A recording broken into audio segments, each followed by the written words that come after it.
Bonjour la cantine. Amazing, amazing. We have a lot to discuss. First of all, thank you very much for accepting to have this little conversation. Thank you for having me. Yeah, I'm Yeah, quite bad at I don't know, putting feelers out there sometimes. So when people come to me, I'm like, oh, this is the best. perfect. So first of all, you are in Toronto now, right? Yes, I only born in South Africa and then moved to Mexico City for 3 years in my very youthful days Okay. as like a little 6-year-old, and then moved to London and then grew up there basically, and then moved to Toronto in 2019. Okay. And how do you like the life there? I love it. Yeah, I just became a permanent resident. Just the people are so, so lovely and kind. And yeah, like really cool music scene, really cool art scene. So no complaints really. You lived in England from a culture where arts are very important as well. So if you find it there as well, it's perfect. Yeah, massively. No, I'm definitely very lucky to be surrounded by a lot of creative people. So yeah, it's great. So yeah, I was telling you one day we had a live stream, and sometimes when I go to the toilet, I put on some copyright-free music, and we stumbled across a song called "Whiskey," and we were like, "Oh, that's quite good actually." And I said, "Well, I can't believe this is copyright-free. It is too good to be something that's given to anyone. I mean, this is amazing." So, Oh, well, yeah, yeah. Frankly, yeah, we were blown away. So we're like, okay, well, it was from a YouTube playlist. So we listened to it, and it became a little bit of a like the anthem. We loved it. We listened to it, etc. And people started asking, well, where can we find it? And weirdly enough, only one source was available. That told me something. I was like, okay, I'm onto something. So I've done my yeah. research, obviously, and the info is not very easy to find. But I told them, no, I can't play it anymore. They were like, why? I was like, well, I can't tell you for now. But so the story behind this song, would you like to tell it? Yeah. The song's actually good, and that was one of the first songs released when I started making kind of more, I guess, pop music. Yeah, so I released an EP called Year, and that was one of the lead singles on it. And I originally had an initial publishing deal with a company in London, and then ended up signing the songs to the label I work with now. Hmm. So that was just kind of the beginning of its life, and I'd written it with a guy called Danny George in the UK, and we produced it together. But it was my voice, my lyrics, everything. And then sort of, years later, I basically got like a YouTube comment from someone saying, oh, hey, I think someone's taken your song. All right. And because sometimes people will just, make like a fun music video to your, that's fine, because that's like, they're not claiming they own it or anything. And they haven't obviously not manipulated the song. Oh, they eventually replied to me because I said, where can I find this? Show me. And eventually they replied, and I found a link. And I'm not sure if it was the whiskey one, but because basically it turned out that vocal stems and the performance and the lyrics had been stolen from the company I work with. The initial person basically put up on Splice and a lot of like free sample sites, and people had just been thinking, oh, this is obviously a free copyright free thing, and creating their entire songs based off of my vocals. Hmm.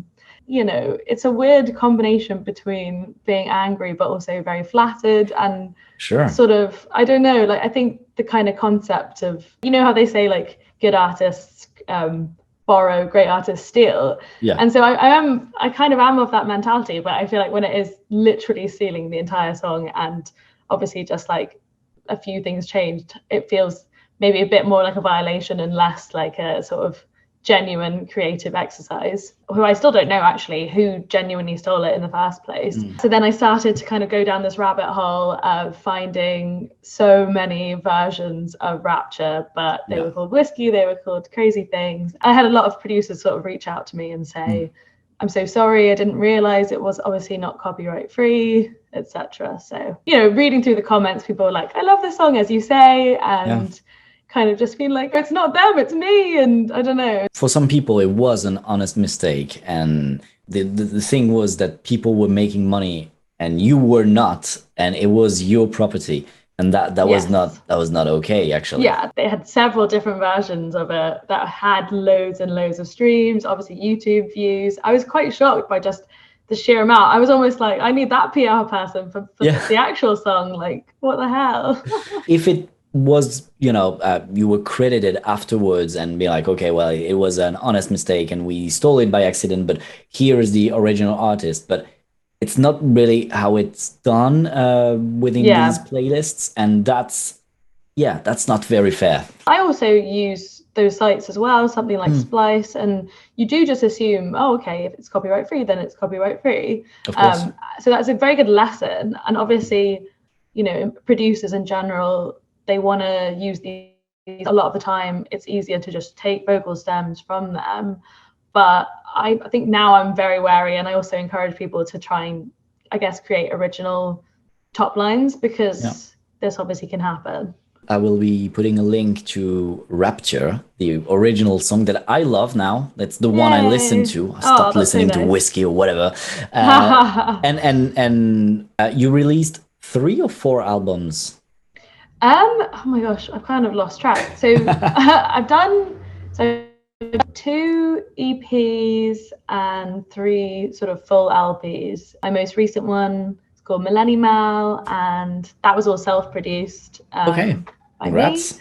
Yeah, so and also my previous one was also self-produced. And that's what I started doing when I moved to Canada, really. I'd always produced when I was younger, but this was like the first time I could probably invest time and energy into learning production and trying to get better. And so I've been producing for myself as well for quite a few years. So La Cantine is a Twitch channel. The community is called Les Fourchettes, which mean the forks, you know, forks. Cool. Yeah. I'm pretty sure they will love what you do. I know they will. It's how to describe what you do. It's quite unique, but in the same time, if you're into kind of pop and sweet music such as Lord, for example. Yeah, definitely. Lord's a great example. Elements of folk, elements of pop, elements of indie, sort of organic and electronic instruments. But it's you, actually. It's not like something else. It's definitely you. You have your own style, and it's very good. I was more about telling that if you like this kind of music, maybe you will be. Yeah, that's the thing. I think I think when I think of when I make music that I like, but then I always think of the audience in terms of like, are they going to enjoy this sonically? Like, is this pleasing to the ear? Definitely. So you grew up in a musical environment? Yeah, definitely. So my mum's a massive music fan, and she always sort of pushed me. And my dad plays guitar, and he writes a lot of songs, and he's an author as well. My sister also does amazing music, which you should check out. Well, she's called Vibes Motorola, like the old flip phone. Yeah, of course. You'll find her music.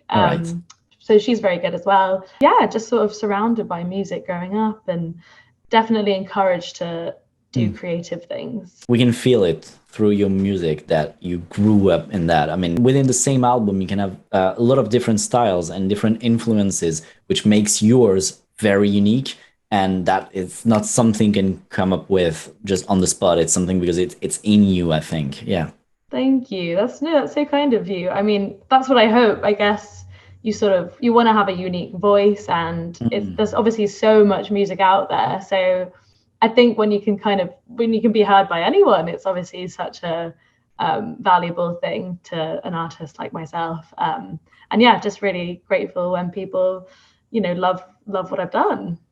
That's amazing. Thank you very much. Thanks a million. That was amazing. Thank you so much.